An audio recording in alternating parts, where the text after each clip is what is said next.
जादूगर की आग।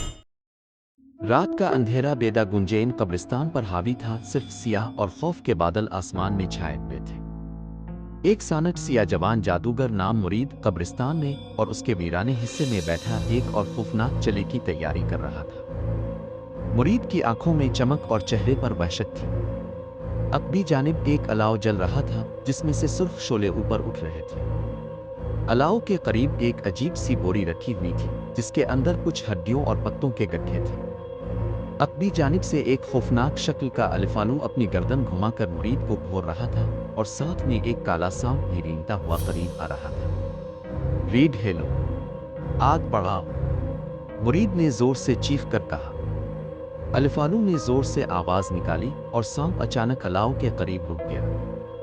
मुरीद ने कुछ अल्फाज बुड़बुड़ाए जिनकी समझ किसी आम इंसान के लिए मुमकिन न थी।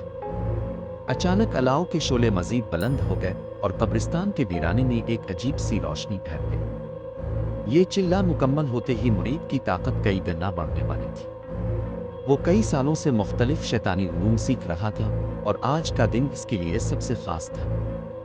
अचानक जमीन लरजने लगी और अलाव के शोलों के दरमियान से धुएं का एक बादल उठा जिसमें एक हैबतनाक शक्ल बनने लगी। वो शक्ल किसी शैतानी रुकी थी जो मुरीद के बुलाने पर हाजिर हो चुकी थी। मुरीद ने इस शक्ल को देखकर खुशी से कहकहा लगाया और बोला, अब मेरी ताकत को कोई नहीं रोक सकता। शैतानी रूह ने मुरीद से पूछा, तुम्हें क्या चाहिए? मुरीद ने जवाब दिया, मैं चाहता हूं कि मेरे जादू से पूरा गांव खौफ में मुब्तला हो जाए। कोई भी मेरी मर्जी के बगैर सुकून से ना रह सके। रूह ने हंस कर कहा, ऐसा ही होगा, लेकिन इसके लिए तुम्हें मजीद कुर्बानी करनी होगी। मुरीद ने फौरन अपनी बोरी से एक काली बली निकाली और इसे अलाव के करीब ले जाकर ज़बह कर दिया। खून के कतरे जमीन पर गिरे और फौरन ही जमीन ने वो खून जज्ब कर लिया। शैतानी रूह ने अपनी आवाज में गरज पैदा करते हुए कहा, तुम्हारा काम मुकम्मल हो चुका है।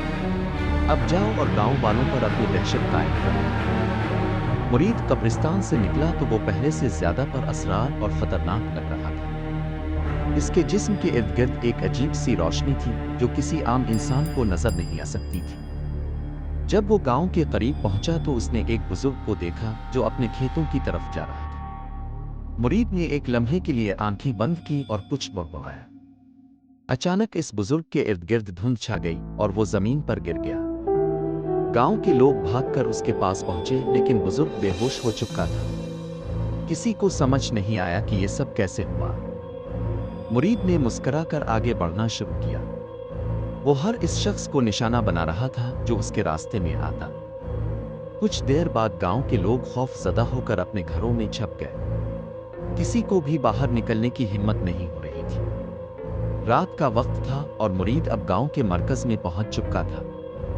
इसने अपने हाथ बुलंद किए और जोर से चीख कर कुछ अल्फाज कहे। अचानक गांव के तमाम चिराग बुझ गए और हर तरफ अंधेरा छा गया।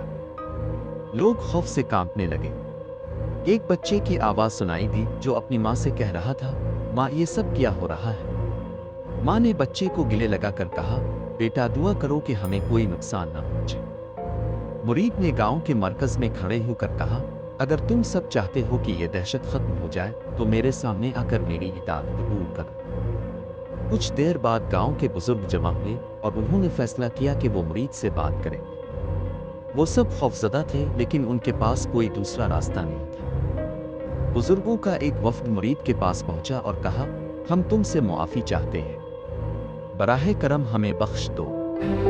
मुरीद ने कहकहा लगाया और कहा, मैं तुम्हें मुआफ कर दूंगा, लेकिन इसके लिए तुम्हें हर साल मेरी खिदमत में कुर्बानी देनी होगी। गांव के लोग मजबूर थे, उन्होंने मुरीद की शर्त मान ली। लेकिन दिल ही दिल में वो एक ऐसे शख्स की तलाश में थे जो इस जादूगर का खात्मा कर सके। क्या गांव के लोग किसी बहादुर को ढूंढ सकेंगे जो मुरीद का मुकाबला करे? आइए दहशत हमेशा के लिए कायम रहेगी।